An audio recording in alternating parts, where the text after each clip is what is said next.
10 Blind Delusions about the benefits of war. First delusion: war is the way to peace.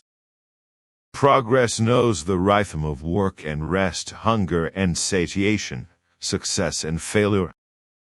Mistakes also serve progress, but only when the individual gains knowledge from them and puts it into practice.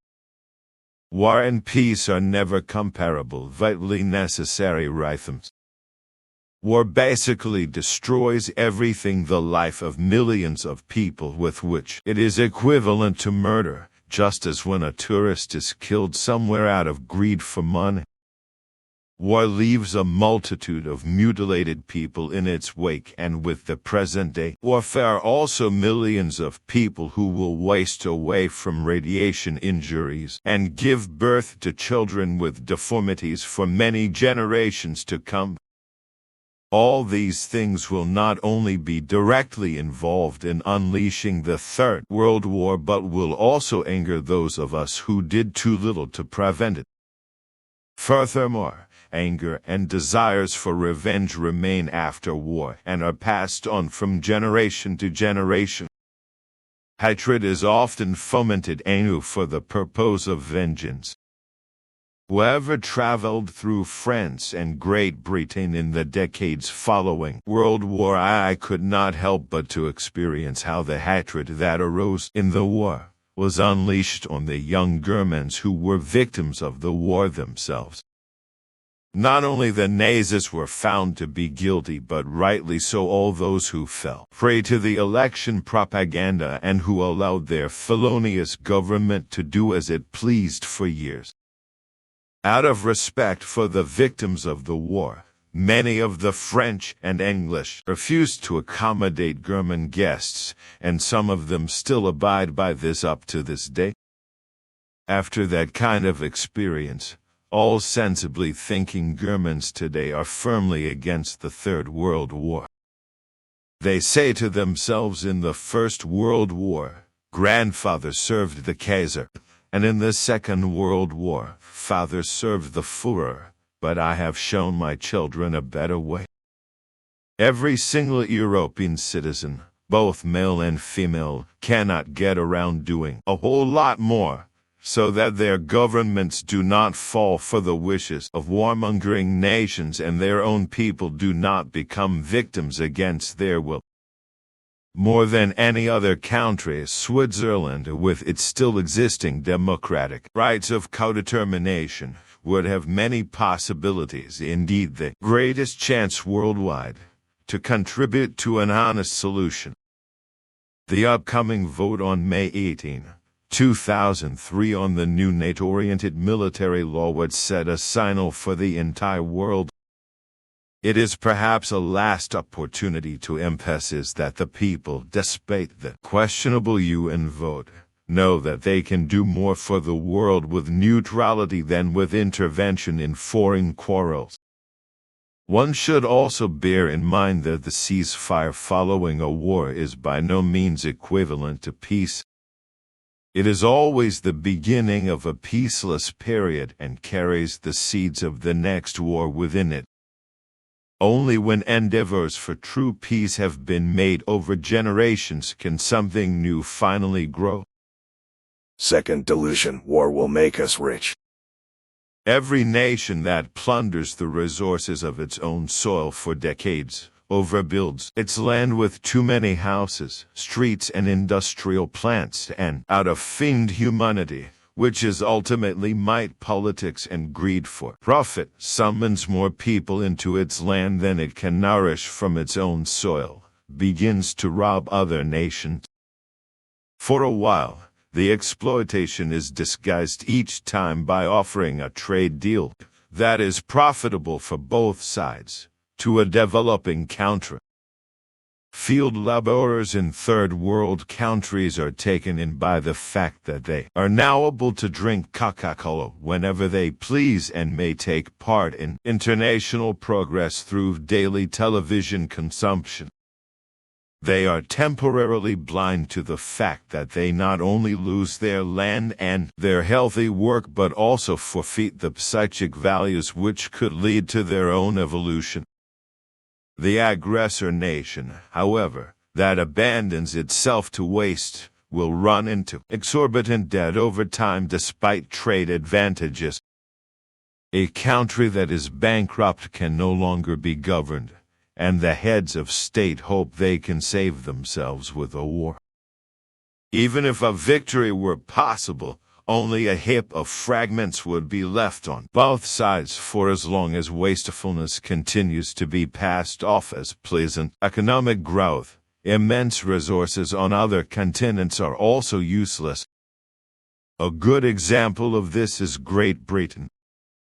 This country was a heroic victor after the Second World War. To this day, however, it has never regained the prosperity it once enjoyed before the war, because it has never been able to recover from the burden of war debts. To sum things up, every single person must be conscious that war only pays off for weapon pushers, rip-off merchants, and hidden profiteers. It is the people, however, who shoulder all the heavy burdens for generations to come. The working population of an aggressor state usually becomes impoverished within a short period of time, but almost always for a long period of time. Third delusion: war contributes to the recovery of a people. As luck would have it, such claims of politicians and high-ranking officers are comparable to the proverbial wood and hammer method in surgery. The skull of the patient is smashed to free him prophylactically from his appendix. Health is a great good that must to be worked for. All the more care must be taken when dealing with sick people. Whoever considers a people sick and wants to heal with an aggressive war should be watched with eagle eyes. On the contrary, a people is only strong when each person makes sure that he or she has a healthy diet, meaningful work, an intact family, and enough living space. These important endeavors come from the knowledge of creation's laws. In contrast to this, any people will grow sick sooner or later, when the primary concern of a great number of its populace is to acquire all the advantages that will bring it as much financial wealth as possible and only require little work of itself. Too many irresponsible, self-indulgent, and lazy people in a community are always warmongering forces. Whoever is striving to have a healthy people must start with this problem. Fourth delusion: war creates heroes. Ever since antiquity, attempts have been made to stylistically elevate aggressive warriors to heroes. In reality, the returned soldiers, in contrast to the highest-ranking officers, were usually looked down upon in their villages and towns. As we know from the Swiss Mercenary Corps, the best young men often left their homes and returned brutalized, crippled, and sick years or decades later. Just think for a moment what mother or child or even what wife is delighted when an official mass murderer comes back into the family. The talk of heroism is mockery and scorn when high-ranking officers in bulletproof containers work out operational orders far away from the scene of battle, and the Air Corps have to release their neurotoxins, their epidemic bombs, and their nuclear shells from high overhead and then fly away as fast as possible. The reports of veterans who returned from the Vietnam War and the Gulf War are shocking. We hear that very many, and some even say nearly all, who released bombs and blunt shells took their own lives sooner or later. Nearly all who returned from the Gulf War were contaminated and brain damaged. Very many of them are now among the hushed-up victims of war. Some tell of the horrible dreams that have haunted them night after night since then and drive them almost crazy. A report on the radio by Susan Brunner and one in Facts Zurich, March of 2003 show how United States soldiers are trained for war. A teacher and major of this elite training program was quoted as saying, "Only he or she who feels the desire to serve America to the death will endure this rigid training." It is known that aggressor nations today not only prepare their warriors for the horribly aggressive acts of war with crime films and brutal videos, but also conduct their own hardening courses for this in military academies. Bear in mind that only good students are chosen for the military academy who most likely would not volunteer for such an adverse military operation without such hard ideological training. Fifth delusion: war leads to justice. The current war rhetoric sounds no different than it did in earlier times. It is hammered into the heads of the electorate that it would be a charitable act for the people attacked if they were freed from their tyrants. Aggressors have always labeled their intentions as a just war. But those who genuinely strive for justice will not destroy the joy of achievement, which leads to general prosperity, and will therefore not even consider war. Warmongers, however, are disturbed in their sense of justice and try to manipulate the people in such a way that they let their government do as it pleases, and even talk themselves into believing that it knows what is right. Sixth delusion: war serves to propagate the true religion. According to Karl Jaspers, a philosopher at the beginning of the 20th century, and many other distinguished writers, religions of divine revelation more or less paralyze thinking. All the illogical claims of believers come from them, such as the claim that they alone possess the true religion and that it may be imposed on all other human beings. Religious compulsion is always power politics, and before long, the first step is taken towards a religious war. Among the hypocritical inhabitants of the aggressor state, the hope of weakening the feared religion of their rival may also resonate in their secret desires. Whoever really thinks that a war can make a religion disappear is indeed blinded intellectually. War causes the exact opposite of this desire. Islam, which is under attack today, will by no means be weakened. At no other time do believers crowd into their mosques, donate their money, and honor their priests more than during times of war. Fanatics shoot up like mushrooms. In times of distress, fundamentalism gains the upper hand. In the aggressor countries, Christian churches of all confessions will also fill temporarily. In Switzerland, for example, we are now experiencing that the 2 female members of the Federal Council are even attending church services these days, and are upheld as good examples for this by the press. A serious consequence of the Iraq War in the religious realm will be that millions of refugees will pour into Europe and especially Switzerland.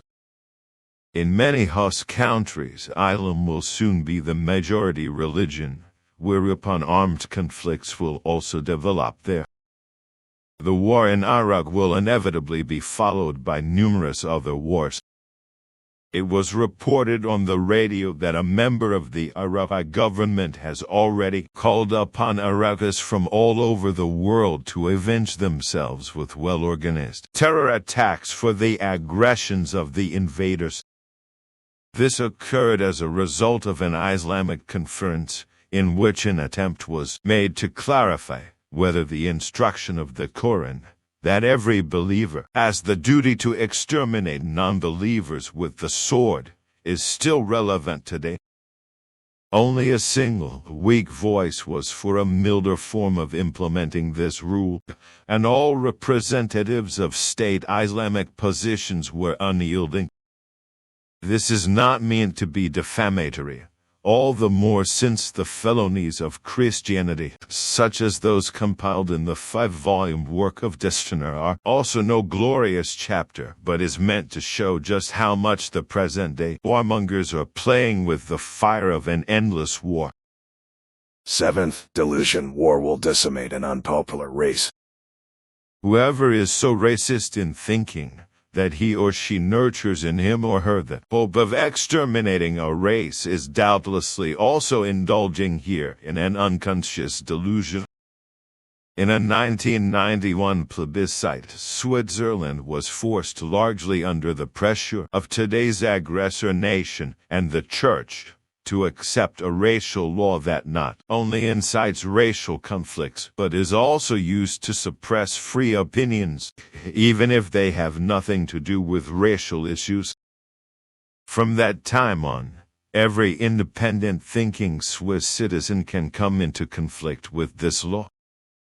Only the Swiss people may be insulted, humiliated, scorned, and driven into legal incapacitation.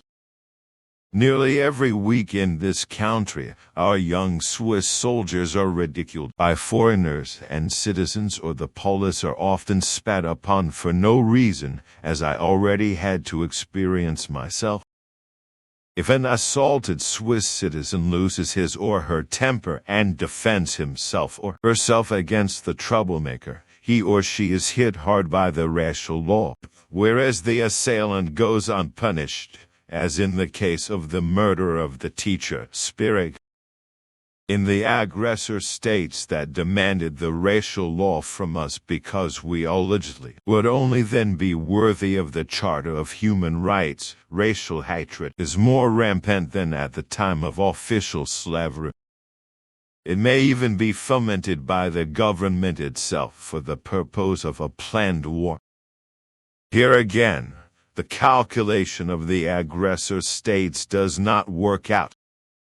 As everyone knows, a shortage of food and a lack of living space as well as frequently inadequate medical care slow down the population explosion. However, if these countries sprawl out over Europe with a stream of refugees who are cared for there as well as they are right now in Switzerland, the population growth in Europe will increase uncontrollably. Every Arahi family in Central Europe will burden the world with an average of 5 or more children as soon as the parents have become somewhat established. 8th, delusion: war will alleviate the problem of overpopulation. Based on incorrectly understood doctrines of faith, hardly anyone dares to talk about overpopulation in Christian countries. Too prevalent are the Christian views there that having children uncontrollably is a human right and that humanity is displayed first and foremost by honoring a great number of children. However, this is precisely the area where the human being is fundamentally different from an animal. The reproductive behavior of an animal is controlled by instinct, whereas the human being has to develop the wisdom necessary to make right decisions himself or herself.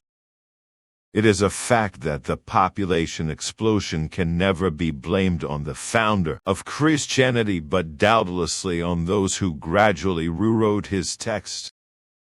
A large part of the unsolved conflicts also involves the fact that the human being, in his or her freedom and responsibility, must first of all bring the number of children on earth into harmony with nature.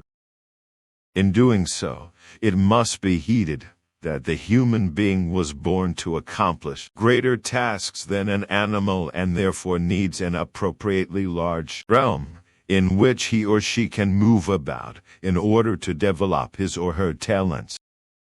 According to careful calculations, only about 500 million people should be living on this planet, with which an optimal development would be possible. This would also be the appropriate number for a harmonious coexistence with animals and plants. All people suffer from the overpopulation, even if they are unconscious of the source of their uneasiness. as a consequence of the 16-fold overpopulation and 2017. Secret hopes emerge in many people that a war could significantly contribute to decimating humanity in the fastest possible way. However, it is an abominable and unfitting suggestion to attain fewer people through murder and manslaughter. The ones killed would be replaced almost overnight through the production of a doubled number of offspring. After the Balkan War, we all know that an official request was made to all Croatian women to compensate for the loss of their people with as many births as possible. Only the knowledge of the laws of nature and the creation, which enable our life to unfold as it should, can lead to a better regulation here on Earth. The harmonization of the population figure must be supported by the insight of the majority of a people, combined of course with appropriate state ordinances. Only on this basis will humanity achieve success. Bear in mind that the extinguished human lives are only departed from life for this incarnation. Their uncontrolled lifestyle, which also includes their lack of consciousness about childbearing, remains stored on this earth. This lack of consciousness is again immediately assimilated by the newborn children and continued in their new life. War therefore achieves absolutely nothing for a balanced population figure. Ninth delusion: God's judgment over human beings is a part of providence. Among Christians, there is a far greater number than we think, who do nothing but twiddle their thumbs, because they believe the prophecies of the Bible are being fulfilled and that God is avenging himself on non-believers. A totally devastating world war is therefore a liberation for these believers. Many of them also cling to the heavenward departure of the Christian community, described in 2 letters by Paul, in which the so-called bride of Christ is supposed to be carried away. Whoever thinks like this combines his or her yearning for a better world with this expectation and embraces an unrealistic hope for liberation. In countries with very many fundamentalist-oriented churches, like in the United States of America and Switzerland, this belief is quite effective. It is often combined with esoteric convictions and with the assumption that extraterrestrial spaceships, navigated by Jesus Christ, will gather his believers and take them to a planet not yet destroyed. Indeed, there are enough reports about the early ages of our humanity which involve large spaceships, and after thousands of years, the time will come when we, the human being of Earth, will also be able to undertake interstellar voyages.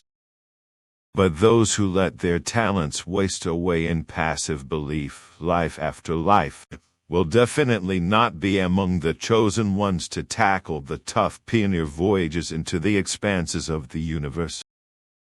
On the contrary, it will be authorities in space travel, in peaceful coexistence, and in recognition of the truth who will set out on the great expeditions. Normally, new settlements on other stars only afford hard living conditions for thousands of years. Life can be unimaginably hard, as we know from the first settlers in South America. Therefore, it will definitely be worthwhile to protect our beautiful planet from a devastating war. 10th delusion: war will bring the end of all things. It is typical for aggressor states that many within the population have grown weary of life. Countless numbers are sick because of their false nutrition and lack of movement. A culture with a lack of relations and no orientation leads to diseases in the realm of consciousness. Suicide rates and felonies grow more numerous each year. The wish not to have to kill oneself, but to be killed at one blow with others during a Third World War has seized hold of many. In this way, They hope they can disappear from life forever. This erroneous hope is doubtless the worst self-deception, since neither suicide nor death in war puts an end to human life. According to the laws of logic, neither anything material and by no means anything spiritual simply disappears without a trace. Everything remains in existence and must continue to develop. Whatever we have evaded in this life will also still have to be processed.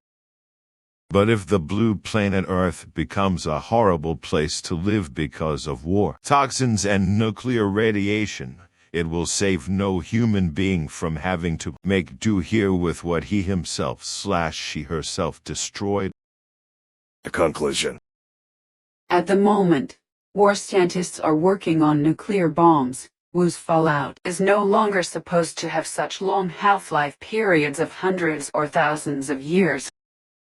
But at the present time, the arsenals are overfilled with 100-fold overkill capacity.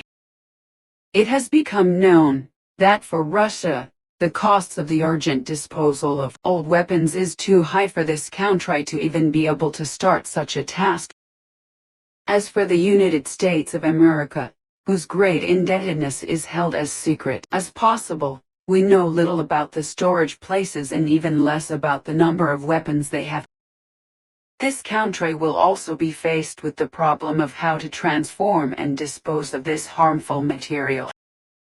For this reason, the notion that the aggressors could dispose of their materials over the states of the Middle East or test new partially even more horrible weapons there has become a horror vision. We are constantly flooded with so many reports on the irresponsibility of governments toward the health of the human beings and the environment, that a coming war will have to be prevented with all means by people who are more responsible.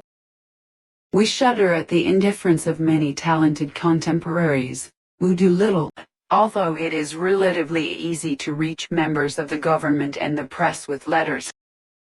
An exchange of material among fellow workers and family members also raises our consciousness to a higher level. Our governments mustn't be permitted, in their materialistic mentality and unnecessary anxiety, to betray their peoples instead of fulfilling the duty they were elected for by the citizens and taxpayers. Christianity succeeded in the first few centuries in removing from the biblical scriptures, little by little, the self-evident, original Christian truth that life does not end after death and will actually continue on the same planet. Everything was done to restrict believers to the belief in a single earthly life. This short-sightedness causes even more most people not only take an unmerited stay in a haven or some other comfortable resting place for granted, but behave day after day in this life, as though the welfare state, starting tomorrow, could support one and all to the end of their life on the same luxurious level they have lived on so far. They do not even bear the responsibility for this single life, in its entirety, let alone think about the conditions they themselves are creating for their future incarnations. They try to convince themselves that a welfare state or a loving God will benevolently do for them what they themselves neglect to do. This is fortunately not the case. We people are at liberty to use and apply our intellect and our rationality. By Johannes Bartscheit, Switzerland. Translation by Rebecca Walko, Germany. Update 2017 by Marian Neulinger, Switzerland.